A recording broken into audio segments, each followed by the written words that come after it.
Hello दोस्तों, नमस्कार। मैं राम नारायण साहित्य सागर एकेडमी के यूट्यूब चैनल पे आपका बहुत ही स्वागत और अभिनंदन करता हूं। UGC net, JRF, TGT, PGT assistant professor के लिए हम हिंदी विषय को पढ़ाते हैं। इस क्रम में आज की जो क्लास है वो यूजीसी नेट के यूनिट 7 में लगी हुई जो कहानियाँ हैं उसमें हम पढ़ रहे हैं। आज जो कहानी हम पढ़ेंगे वो चंद्रदेव से मेरी बातें, जिनको राजेंद्र बाला घोष जी ने लिखा है, उसको हम पढ़ेंगे। दोस्तों, कहानी को पढ़ने से पहले हम कुछ परिचय देखते हैं जो लेखक के बारे में होता है। तो हम सबसे पहले उस परिचय को देख लेते हैं कि राजेंद्र बाला घोष जी का जीवन परिचय और साहित्यिक परिचय क्या है, उसको हम देखने का प्रयास करेंगे। चंद्रदेव से मेरी बातें, रचनाकार राजेंद्र बाला घोष। इनका छद्म नाम है बंग महिला। ये बंग महिला के नाम से इनको जाना जाता है। इनका जन्म जो था ये 1882 ईस्वी में बनारस, उत्तर प्रदेश में हुआ था। इनके पिताजी जो थे राम प्रसन्न घोष, माता निदरवासिनी घोष। बचपन का नाम इनका जो था रानी, इनको चारूबाला भी कहते थे। पति जो थे उनके पूर्ण चंद्रदेव नाम था उनका। जो इनका जीवन है वो बहुत ही कष्टमय रहा हुआ है। 2 बच्चों की असमय मृत्यु हो गई है। पति की भी मृत्यु हो गई है। उनके पश्चात ये पूरी तरह से टूट गई और अपनी कला का प्रदर्शन यानी लेखन कार्य इन्होंने बंद कर दिया। यहाँ से ये छोटा सा जीवन परिचय देखेंगे। इसे मुझे नहीं लगता है कि इनके जीवन के बारे में इससे ज़्यादा कुछ पूछेगा। जहाँ तक चंद्रदेव से मेरी बात है, इनकी जो कहानी है, इनका प्रश्न है, तो जिसका प्रकाशन वर्ष जो है 1904 सरस्वती पत्रिका में प्रकाशित। अगर पूछा जाए किस पत्रिका में प्रकाशित हुआ है तो सरस्वती पत्रिका में प्रकाशित हुआ है। शैली जो क्या है, ये पत्रात्मक शैली है। इन्होंने भगवान चंद्रदेव को इन्होंने पत्र लिखा हुआ है, तो ये क्या है, पत्रात्मक शैली में लिखी गई रचना है। भवदेव पांडे इसे हिंदी की पहली राजनीतिक कहानी मानते हैं। क्या मानते हैं? हिंदी की पहली राजनीतिक कहानी मानते हैं। कौन? भवदेव पांडे। भवदेव पांडे चंद्रदेव से मेरी बातें को हिंदी की पहली हिंदी कहानी मानते हैं। उद्देश्य प्रतिपाद्य, इसका क्या उद्देश्य है? कहानी का जो मुख्य हेतु है वो क्या है? हर कहानी का एक हेतु होता है। लेखक उसके बारे में बताता है, वो उसमें कहना क्या चाहता है, दिखाना क्या चाहता है। तो इसमें लेखिका जो हैं उन्होंने क्या किया है, अंग्रेज सरकार की न्याय व्यवस्था पर इसमें व्यंग है। अंग्रेज सरकार की न्याय व्यवस्था पर व्यंग, ये पूर्णतः व्यंग्यात्मक कहानी है। लॉर्ड कर्जन की नीतियों पर व्यंग, रंग भेद की नीति पर व्यंग, जो काले गोरे का जो भेद था उसकी नीति के ऊपर ये व्यंग है। प्रकृति के साथ जो हम छेड़छाड़ कर रहे हैं उसके ऊपर भी व्यंग है। इसमें पात्र केवल 2 हैं। एक तो चंद्रदेव हैं, भगवान चंद्रदेव, और दूसरा जो है वो लेखिका हैं। 2 ही इसमें पात्र हैं। वो पत्रात्मक शैली में लिखी गई कहानी है। इसको सीधा उन्होंने चंद्रदेव को पत्र के माध्यम से ही सारी बातें होती हैं। तो इसका स्क्रीनशॉट ले लीजिए, ठीक ना, फिर अच्छे से नोट बना लीजिएगा। फिर हम कहानी को पूरी तरह से पढ़ेंगे। उसके बाद इसकी जो मुख्य पंक्तियां हैं, मुख्य उदाहरण हैं, उसको हम लिखने का प्रयास करेंगे। तो स्क्रीनशॉट लीजिए, फिर हम आगे बढ़ते हैं।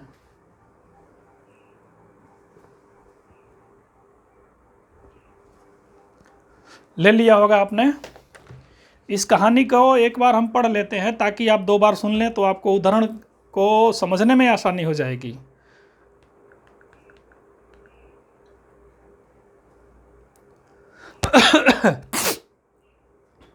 भगवान चंद्रदेव, आपके कमलवत कोमल चरणों में इस दासी का अनेक बार प्रणाम। आज मैं आपसे 2-4 बात करने की इच्छा रखती हूँ। देखो, सुनी अनसुनी सी मत कर देना, अपने बड़प्पन की ओर ध्यान देना। अच्छा, कहती हूँ सुनो। बाला घोष जी को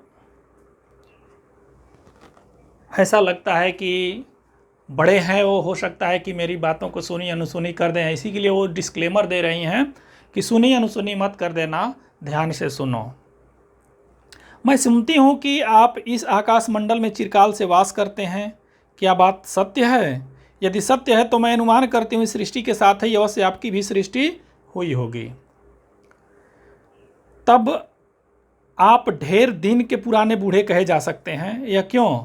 क्या आपका डिपार्टमेंट में ट्रांसफ़र होने का नियम नहीं है? क्या आपकी गवर्नमेंट पेंशन नहीं देती? बड़े खेद की बात है। यदि आप हमारी न्यायशीलता गवर्नमेंट के किसी विभाग में सर्विस करते होते तो अब तक बहुत कुछ पदोन्नति हो गई होती और ऐसी पोस्ट पर रहकर भारत के कितने सुरम्य नगर, पर्वत, जंगल, झाड़ियों में भ्रमण करते।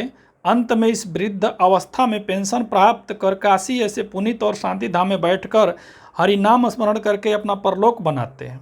ये हमारी बड़ी भूल हुई। भगवान चंद्रदेव क्षमा कीजिए, आप तो अमर हैं, आपको मृत्यु कहाँ? तब परलोक बनाना कैसा? ओहो, देवता भी अपनी जाति के कैसे पक्षपाती होते हैं। देखो ना, चंद्रदेव को अमृत देकर उन्हें अमर कर दिया। तब यदि मनुष्य होकर हमारे अंग्रेज अपने जाति वालों को पक्षपात करें तो आश्चर्य ही क्या है।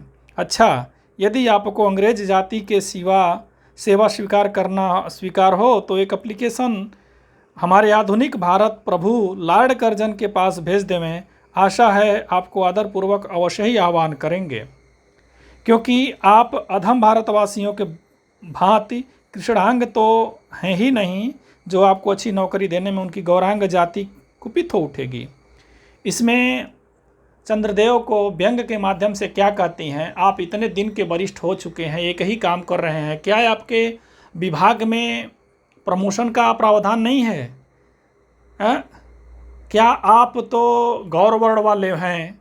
लॉर्ड कर्जन के पास तो चूँकि अंग्रेज़ों का ज़माना था, अंग्रेज़ों के ऊपर भी व्यंग है। लॉर्ड कर्जन के पास एक एप्लीकेशन भेजिए, रंग भेदी की नीति को वहाँ पर लागू नहीं होगी, क्योंकि आप तो गोरे हैं। चंदा मामा तो ऐसे ही उजले होते हैं, आप तो गोरे हैं, आप में तो कोई रंग भेदी की नीति को उनको असर नहीं पड़ेगा। देवता भी आज लोग पक्षपाती हो गए हैं, आपको तो अमर कर दिया उन्होंने।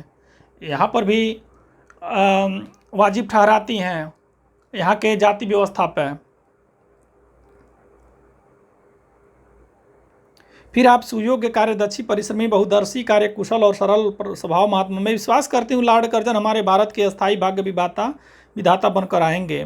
तब आपको किसी कमीशन का मेंबर नहीं तो किसी मिशन में भर्ती करके अवश्य ही भेज देंगे, क्योंकि उनका कमीशन और मिशन दोनों ही अत्यंत प्रिय है। आपके चंद्रलोक में जो रीति और नीति सृष्टि के आदिकाल में प्रचलित थे वे सब अभी भी हैं, पर यहाँ तो इतना परिवर्तन हो गया है कि भूत और वर्तमान में आकाश पाताल का सा अंतर हो गया है। वो बोल रही हैं कि जितनी सृष्टि में परिवर्तन नहीं हुआ है, जितना आपके यहाँ पर परिवर्तन नहीं है, उससे ज़्यादा तो मृत्युलोक में यानी धरती पर यानी भारत में हो गया है। मैं अनुमान करती हूँ कि आपके नेत्रों की ज्योति भी कुछ अवश्य ही मंद पड़ गई होगी, क्योंकि आधुनिक भारत में संतान लड़कपन से ही चश्मा धारण करने लगी है। यहाँ पर भी व्यंग है। इस कारण आप हमारे दीनहीन क्षीण प्रभ भारत को उतनी दूर से भली भांति भी देख न सकते होंगे। अतएव आपसे सादर कहती हूँ, एक बार कृपा करके भारत को देख जाइए। यद्यपि यह बात को जानती हूँ कि आपको इतना अवकाश कहाँ पर 8वें दिन नहीं तो महीने में 1 दिन अर्थात अमावस्या को छुट्टी अवश्य ही रहती है। यदि आप उस दिन चाहें तो भारत भ्रमण करके जा सकते हैं। इस भ्रमण में आपको कितने ही नूतन दृश्य देखने को मिलेंगे। वो वर्णन कर रही हैं उसका कि क्या क्या आपको देखने को भारत में मिलेगा, जिसे सहसा देख आपकी बुद्धि जरूर चकरा जाएगी। यदि आपसे सारे हिंदुस्तान का भ्रमण शीघ्रता के कारण न हो सके तो केवल राजधानी कलकत्ता को देख लेना तो अवश्य ही उचित है। बंग महिला थी, बंगाल की रहने वाली थी, उसकी राजधानी कलकत्ता है, तो राजधानी को देखने के लिए उन्होंने उचित ठहराया कि राजधानी तो देख ही लेनी चाहिए आपको। वहाँ के कल कारखानों को देखकर आपको यह आश्चर्य से ही कहना पड़ेगा कि यहाँ के कारीगर तो विश्वकर्मा के भी लड़क दादा निकले। यही क्यों? आपकी प्रिय सहयोगिनी दामिनो, जो मेघों को आरोहण करके आनंद से अटखेलियाँ किया करती हैं, बेचारी भी यहाँ मनुष्यों के हाथों की खिलौना हो रही है। भगवान निशानाथ यहाँ पर चंद्रदेव के लिए प्रयोग किया गया है। निशा माने रात्रि, नाथ माने भगवान, ठीक ना। भगवान जिस समय आप अपनी निर्बल चंद्रिका के बटोर मेघमाला और पर्वत की ओट से सिंधु की गोद में जा सकते हैं, उस समय यह नीरदवासिनी विश्वमोहिनी सौदामिनी अपनी उज्ज्वल मूर्ति से आलोक प्रदान कर रात को दिन बना देती है। आपके देवलोक में जितने देवता हैं उनके वाहन भी उतने ही हैं, किसी का गज, किसी का हंस, किसी का बैल, किसी का चूहा इत्यादि। पर यहाँ तो सारा बोझ आपकी चपला और अग्निदेव के माथे मढ़ा गया है। क्या ब्राह्मण, क्या क्षत्रिय, क्या वैश्य, क्या शूद्र, क्या चांडाल, सभी के रथों का वाहन वही हो रही है। हमारे श्वेतांग महाप्रभु गण को जहाँ पर कुछ कठिनाई का सामना आ पड़ा, उन्हें इलेक्ट्रिसिटी को ला पटका। बस कठिन से कठिन कार्य सहज में संपादन कर लेते हैं। और हमारे यहाँ से उच्च शिक्षा प्राप्त कर युवक काठ के पुतलों की भांति मुंह ताकते रह जाते हैं। जिस व्योमवासिनी विद्युत देवी को स्पर्श तक करने की किसी व्यक्ति का साहस नहीं हो सकता, वो आज पराये घर में आश्रिता नारियों की भांति ऐसे दबाव में पड़ी है कि तू चू तक नहीं कर सकती। क्या करे बेचारे के भाग्य में विधाता ने दासी वृत्ति ही लिखा था। आजकल सारे काम बिजली से हो रहे हैं। उनको संबोधित करते हुए कहा कि जिसको हम छू नहीं सकते उसको मानव ने कैद करके रखा है। हरि पदबोध भवा, त्रैलोक के पावनी, सुरसरी के खोटे दिन आ गए हैं। वह भी अब स्थान स्थान में बंधन ग्रस्त हो रही है। उसके वक्ष स्थल पर जहाँ तहाँ मोटे बृहदाकार खंभ गाड़ दिए गए हैं। कलकत्ता आदि को देखकर आपके देवराज सुरेंद्र भी कहेंगे कि हमारी अमरावती तो इसके आगे निरी फीकी सी जान पड़ती है। वहाँ ईडन गार्डन तो पराशोभित नंदन कानन को भी मात दे रहा है। वहाँ के विश्वविद्यालय के विश्वश्रेष्ठ पंडितों को विश्वव्यापिनी विद्या को देखकर वीणा पाणी सरस्वती देवी भी कहने लग जाएंगी कि निसंदेह इस विद्या दिग्गजों की विद्या चमत्कारिणी है। वहीं के फोर्ट विलियम के फौजी सामान को देखकर आपके देव सेनापति कार्तिकेय बाबू भी छक्के छूट जाएंगे, क्योंकि देव सेनापति महाशय देखने में खास बंगाली बाबू से जंचते हैं और उनका वाहन भी एक सुंदर मयूर है। बस इसके वीरत्व का खूब परिचय मिलता है। वहाँ के मिंट यानी टकसाल को देखकर सिंधु तनया आपकी प्रिय सहोदरा कमला देवी तथा कुबेर भी अचकचा जाएंगे। भगवान चंद्रदेव इन्हीं सब विस्मयोदपादक अपूर्व दृश्यों को अवलोकन करने हेतु आपको सादर निमंत्रित एवं सविनय आहूत करती हूँ। संभव है कि यहाँ आने से आपको लाभ भी हो। आप जो अनादिकाल से निज उज्ज्वल वपु में कलंक की कालिमा लेपन करके कलंकी, शशांक, शशधर, सांसा, लांछन आदि उपाधि मालाओं से भूषित हो रहे हैं, सिंधु तनय होने पर भी जिस कालिमा को आप आज तक नहीं धो सके, वही अजन्म कलंक शायद यहाँ के विज्ञानविद पंडितों की चेष्टा से छूट जाए। लोग कहते हैं कि चंद्रमा के ऊपर धब्बे हैं, दाग हैं, उसी को लेकर के भंग महिला कर रही हैं कि यहाँ के वैज्ञानिकों के हिसाब से हो सकता है कि आपको दाग छूट जाएं।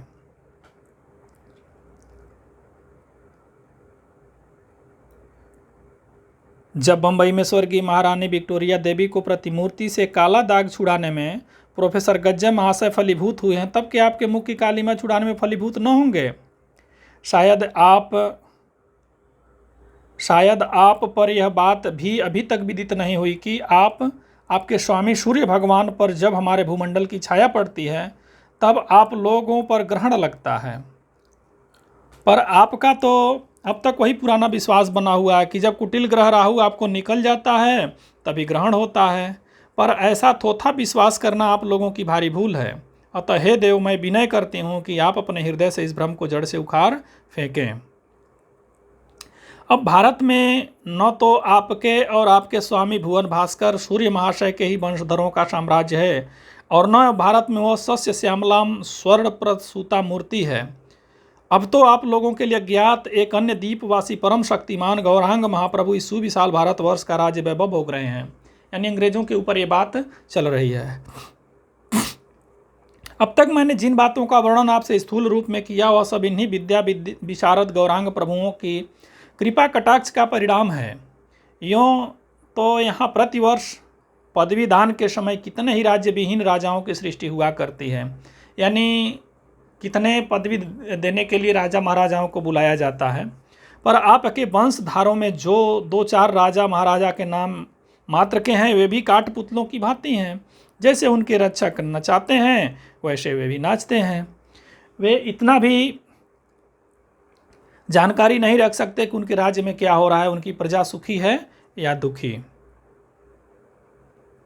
यदि आप कभी भारत भ्रमण करने आए तो अपने फैमिली डॉक्टर धर्मांतरी महाशय को और देवताओं के चीफ जस्टिस चित्रगुप्त जी को साथ अवश्य लेते आएँ। आशा है कि धन्वंतरी महाशय यहाँ के डॉक्टरों के सन्निकट चिकित्सा संबंधी बहुत कुछ शिक्षा का लाभ ले लेंगे। यहाँ की मेडिकल व्यवस्था पर भी इन्होंने व्यंग किया है कि उनको भी लेते आइए ताकि यहाँ से कुछ सीख करके जाएं।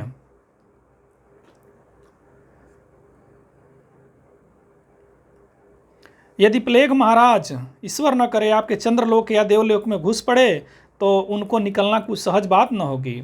यहीं जब चिकित्सा शास्त्र के बड़े बड़े पारदर्शी उन पर विजय नहीं पा सकते तब आपके देवलोक में जड़ी बूटियों के प्रयोग से क्या होगा।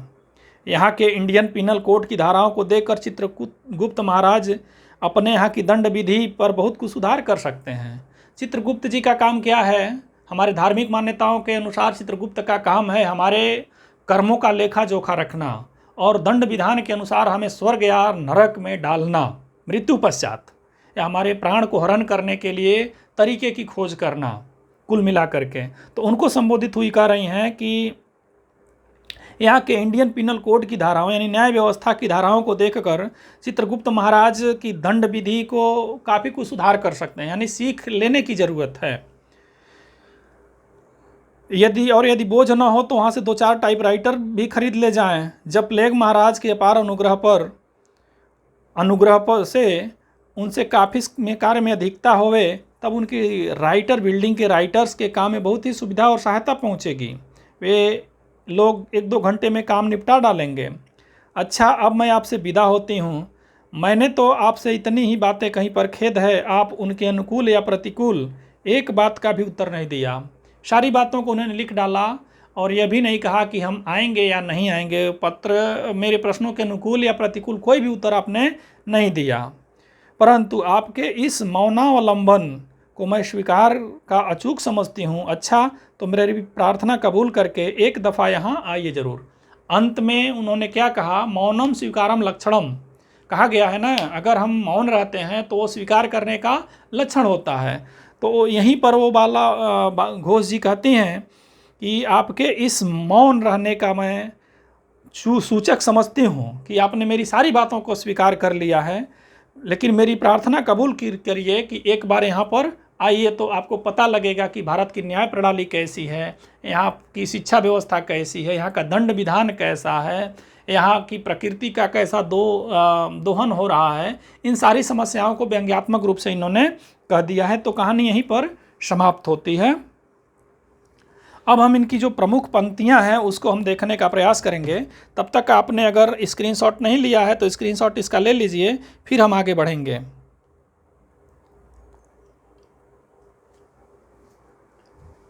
स्क्रीनशॉट ले लीजिए।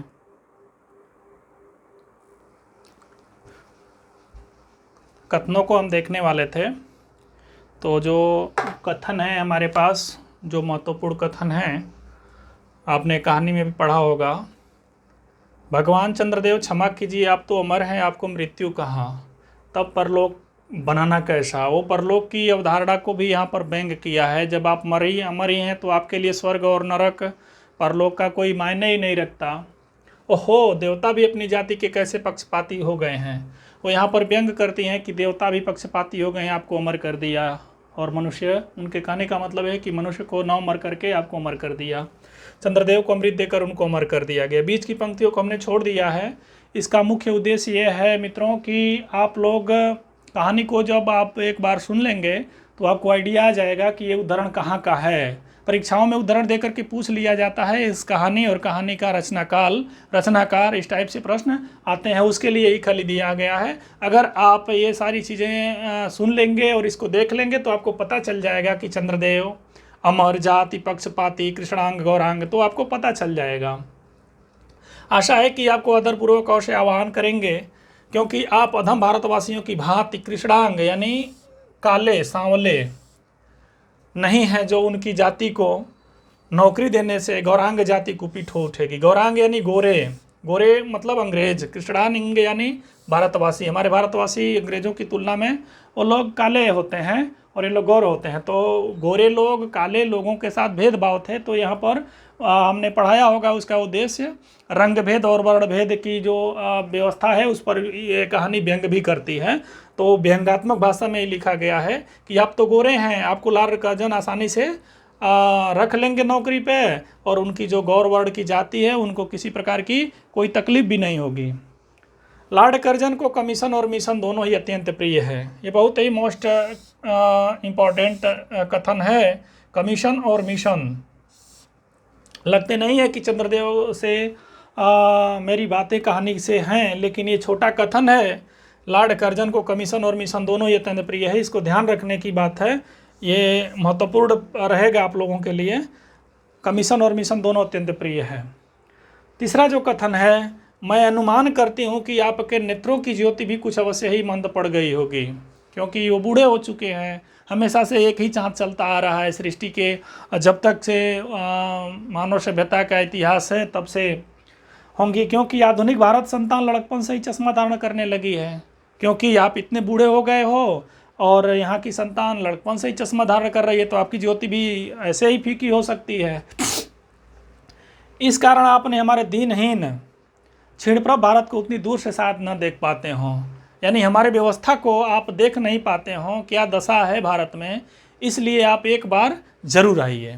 तो तीनों कथनों को आप लोग अच्छे से नोट बना लीजिएगा, पहला, दूसरा और तीसरा नोट बना लीजिएगा। तब तक के लिए आप स्क्रीनशॉट ले लीजिए, फिर हम आगे 2-3 कथनों को और देखेंगे। इस तरह से आज का क्लास पूरा हो पाएगा।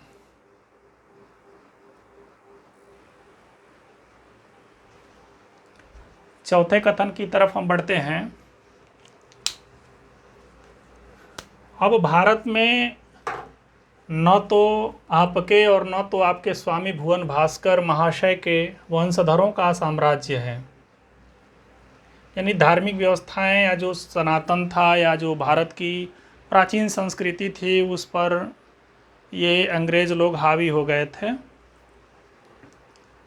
आपके भुवन भास्कर सूर्य का पर्यायवाची ही है, सूर्य महाशय के वंशधरों का साम्राज्य है, और न भारत की वह शस्य श्यामला स्वर्ण प्रसूता मूर्ति ही है। अब तो आप लोगों की अज्ञात, यानी आप लोग नहीं जानते हैं, आप लोगों के अज्ञात, जहाँ पर आप लोगों का वर्चस्व भगवान न माना जाता हो, देवता नहीं माना जाता है, यानी आप लोगों को जानकारी नहीं है उस चीज़ की। दूसरे द्वीप के वासी बहुत शक्तिशाली गौर वर्ण के महाशय इस सुविशाल भारत का राजवैभव का सुख भोज रहे हैं, यानी अंग्रेजों का शासन चल रहा है। ये पत्र में लिखा गया है। अन्य द्वीपवासी यानी दूसरे द्वीप के लोग, परम शक्तिमान गौरांग यानी गोरे महाप्रभु महाशय इस सुविशाल इस बड़े भारत पर राज वैभव भोग रहे हैं, यानी शासन कर रहे हैं। अब तक मैंने जिन बातों का वर्णन अपने स्थूल रूप में किया वह सब इन्हीं विद्या विशारद गौरांग प्रभुओं की कृपा कटाक्ष का परिणाम है। अब तक हमने जो भी बातें कहीं आपको इन्हीं लोगों का परिणाम है। आपके वंशधरों में जो 2-4 राजा महाराजा नाम मात्र के हैं वे भी काठ पुतलों की भांति हैं।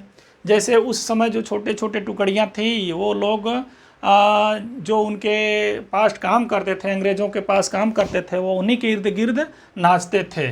वो उसका भी कटाक्ष किया इन्होंने। जैसे उनके रक्षक नचाते हैं वैसे ही नाचते हैं। वे इतने भी नहीं जानकारी रखते कि उनके राज्य में क्या हो रहा है, इसकी भी जानकारी नहीं है उनकी प्रजा दुखी है या सुखी। तो इसको आप लोग स्क्रीनशॉट लीजिए और इसको नोट बनाइए। और अभी तक आप लोगों ने साहित्य सागर academy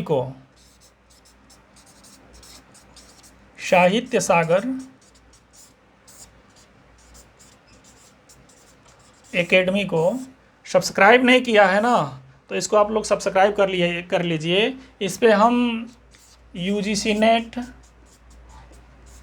JRF, TGT, PGT Hindi विषय के लिए हम पढ़ाते हैं। इसके पहले हमने भक्ति काल के लगभग सभी कवियों को, कुछ को छोड़ करके सभी कवियों को पढ़ा दिया है। कहानियों में 5-6 कहानियाँ हो गई हैं जो नेट JRF की कक्षाओं में हैं। और अभी हम इसके बाद जो कहानी हम पढ़ेंगे वो एक टोकरी भर मिट्टी माधवराव सप्रे का है, इसको हम पढ़ेंगे। तो मिलते हैं अगले क्लास में। क्लास पूरा देखने के लिए बहुत बहुत धन्यवाद आपका।